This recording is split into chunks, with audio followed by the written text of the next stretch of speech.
안녕하십니까 구독자 여러분. 오늘 25년 10월 26일입니다. 전국 영업용 화물차 번호판 시세 좀 알아보겠습니다. 먼저 대표님 본인 소개 좀 해주세요. 예, 안녕하세요. 전국구 영업용 갈산상사 이원복입니다. 네, 대표님 이번 주에 화물차 번호판 시세 변화가 좀 있습니까? 예, 개인 소형이 전주에 약간 상승했다가 다시 원위치로 되돌아갔거든요. 개인 소형부터 말씀드릴게요. 개인 소형은 1.5톤 이하, 전주에 2,930만 원 하다가 30만 원이 하락해서 2,900만 원에 거래되고 있습니다. 개인 소형 전기차 넘버는 2,800만 원. 개인 중형 1.5톤 초과 16톤 이하, 전주와 동일하게 2,600만 원에 거래되고 있습니다. 개인 대형 16톤 초과 차량 넘버가 3,400만 원, 트레라가 5,500만 원, 5톤 덤프가 3,600만 원에 거래되고 있습니다. 네, 대표님 개인 소형이 오르락 내리락 거린다는 거는 거래가 활발하다는 얘기인가요? 거래가 활발한 게 아니고 명절 지나고 나서 경기가 좀 나아질 줄 알았는데 역시 경기가 떨어지다 보니까 개인 소형을 가지고 있던 분들이 관망세에서 팔자로 돌아서 가지고 저번 주에는 저희가 매입한 것도 한 15대 정도를 매입을 했어요. 네. 근데 적체되다 보니까 자연스럽게 가격이 좀 빠진 거죠. 네. 예. 그럼 파는 분들은 많은데 살려는 분들이 별로 없다는 얘기네요. 사는 분들이 좀 적체되는 거죠. 관망세로 돌아서서 사질 않는 거죠. 네. 사가지고 활발하게 진행을 해야 되는데 이러는 방법이나 수익면이나 이런 걸 굉장히 고민들 많이 하시더라고. 예. 네. 그럼 다음 주 전망을 어떻게 보세요? 다음 주 역시 이 틀에서 벗어나지 않고 개인 소형은 2,900만 원 선을 유지할 것 같고요. 개인 중형은 2,600만 원 선에 거래될 것 같아요. 그러니까 큰 틀의 변화가 없는 거죠. 예. 이번 주 화물차 매매 건 중에 기억에 남는 건이 있어요? 예, 이분 같은 경우에는 전라도 그 맨 끝에 강진에 사시는 분인데요. 네. 1.2톤을 지금까지 운행하셨는데 이분이 52년생이세요. 근데 본인 나이에 어느 정도 맞는 일을 하셔야 되는데 장거리를 다니면서 너무나 과로를 하신 거죠. 적당히 운동하고 일하는 것도 좋은데 이분 같은 경우는 너무나 의욕이 앞질러 가지고 지방을 좀 많이 왔다 갔다 했는데 지방에서 짐을 싣고 올라와 가지고 고속도로 톨게이트를 빠져나가다가 중앙 분리대를 들이받아 가지고 우측이 전부 다 한쪽이 다 사고로 해 가지고 완전 다 교환하는 거죠. 견적이 한 1,500만 원 정도가 나왔어요. 이분 같은 경우는 차 사고 나서 이분이 그래요. 우리 직원이 제가 우리 직원을 출장 내보내 가지고 이 차를 매입해 오는데 그분이 그러더래요. 죽을 뻔 알았다. 그래서 왜 어떻게 사고가 났는지 그러세요? 그랬더니 내가 졸아가지고 중앙 분리대를 들이받아가지고 그렇게 됐는데 이분 같은 경우는 화물차 쳐다보기도 싫으니까 빨리 가져가라고 해서 저희가 매입을 해왔는데 너무나 나이 생각 안 하고 너무 과욕이 앞선 거죠.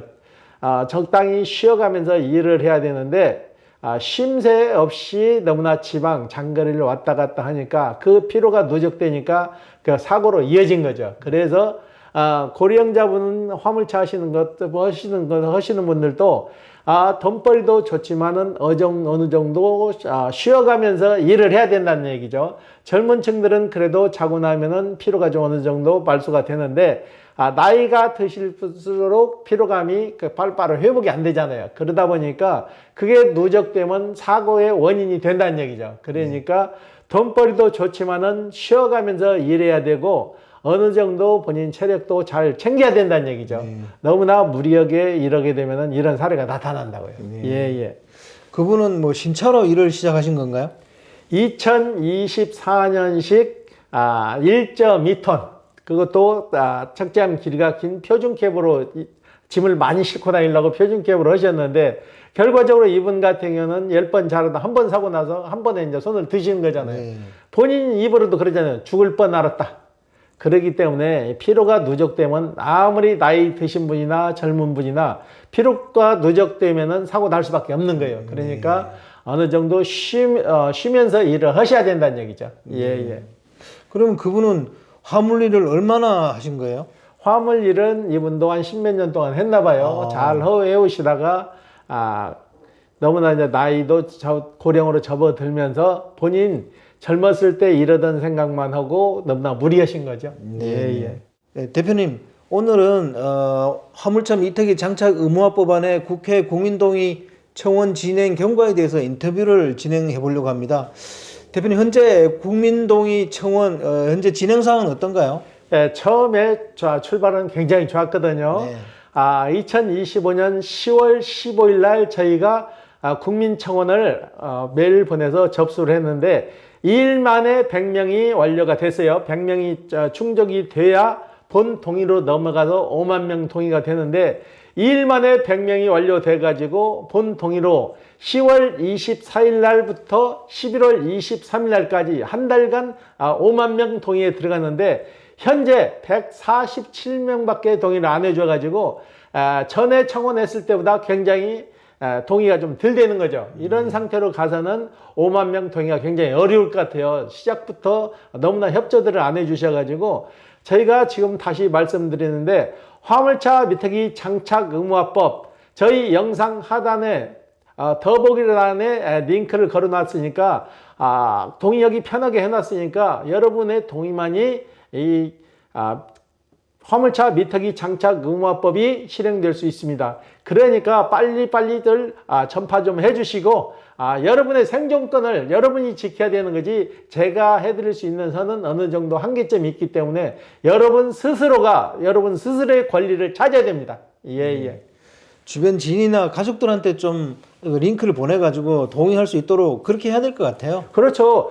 기존에 화물차 하시는 분이 아니더라도 본인 동료들이나 직장 동료 아시는 분들한테 다 퍼날려 가지고 구태여 화물차 안에도 이 동의를 해주시면 이 법은 5만 명 동의가 되면은 국회로 넘어가면 국회에서 거기에 맞는 법률을 개정해 가지고 선포하게 되면은 가부가 결정 나기 때문에 꼭 화물차를 안 하시더라도 필요한 법이기 때문에 여러분들이 적극적으로 설명만 잘하게 되면은 동의는 되리라고 봐요. 그런데 지금 현 시제 147명밖에 동의를 안 해줬다는 게 좀 아직은 좀 시작 단계지만은 빨리빨리 동의를 좀 해주셔야 될 것 같아요. 예.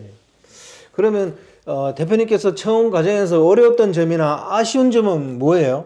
예, 전에도 청원했을 때도 마찬가지지만 이번에도 그렇더라고요. 저희 댓글에 동참을 해달라고 했더니 이거 해서 되겠어?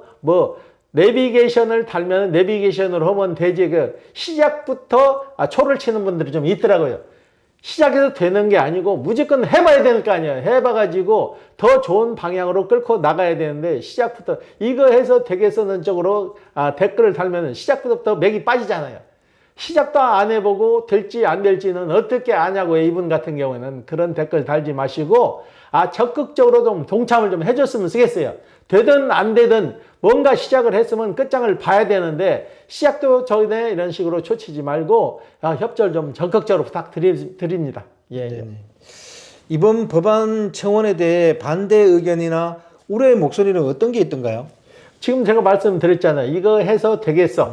그러고 콜밴인데 콜밴은 어떻게 하냐, 합침은 어떻게 하냐.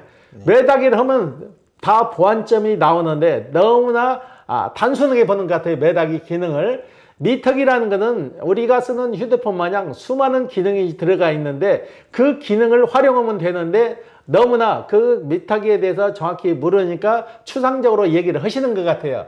미터기에도 많은 기능 장치가 있어서 합침을 하거나 톤수나 시간 거리 병산까지 해서 다 계산이 돼 가지고 이보다 더 좋은 게 나올 수가 없는데 더 좋은 제시도 않으면서 미터기에 대해서 자꾸 부정적으로 댓글을 달면은 좀 그렇더라고요. 예. 미터기 장착 비용 문제나 효율성 저하 등의 우려에 대해서는 어떻게 대응하고 계세요? 미터기 달면은 보통 비용이 택시를 계산했을 때는 한 80만 원 정도가 들어가요. 네네. 그렇지만 그 기사분님들이 바로 내는 게 아니에요. 미터기를 달면은 카드 결제를 하게 되면은 카드사가 있어요.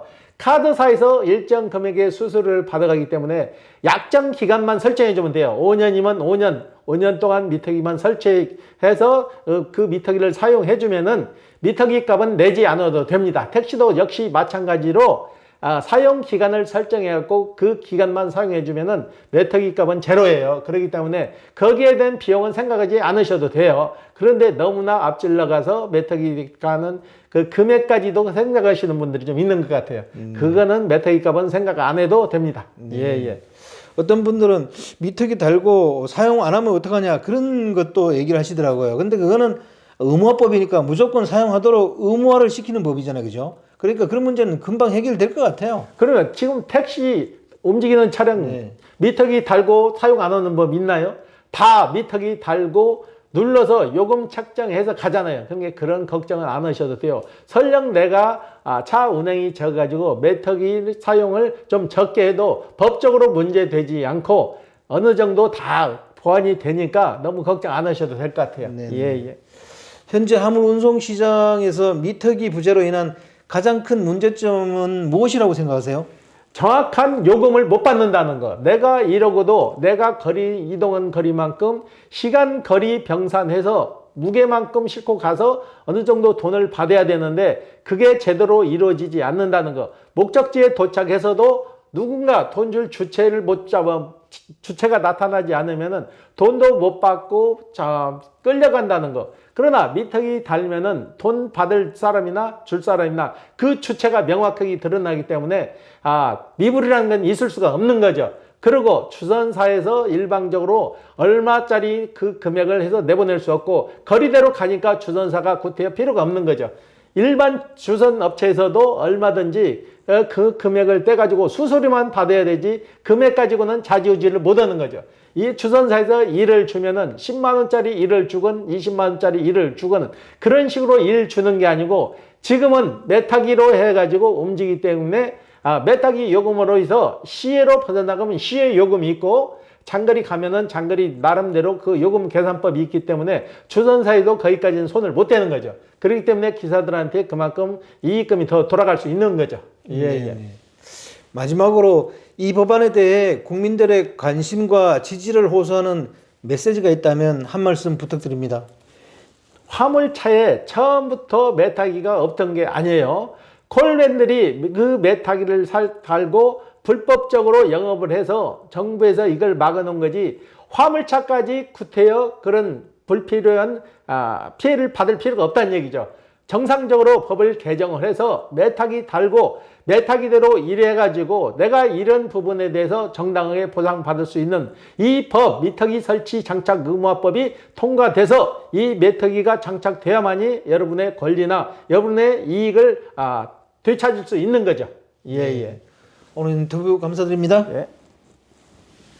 네, 구독자 여러분, 오늘은 25년 10월 26일입니다. 개인 소형이 한 30만 원 정도 빠졌습니다. 그리고 화물차 미터기 장착 의무화법안이 국회 국민동의 청원이 지금 진행되고 있습니다. 화물차 기사님들께서는 많이 좀 동참해 주시고요. 그리고 링크는 영상 하단 더보기란에 넣어놓겠습니다. 거기 와서 링크를 복사해 가지고 주변에 좀 많이 이렇게 퍼뜨려 주십시오. 자, 호화제는 다음 주에 또 다른 주제로 구독자 여러분 찾아뵙겠습니다. 안녕히 계십시오. 호화제입니다.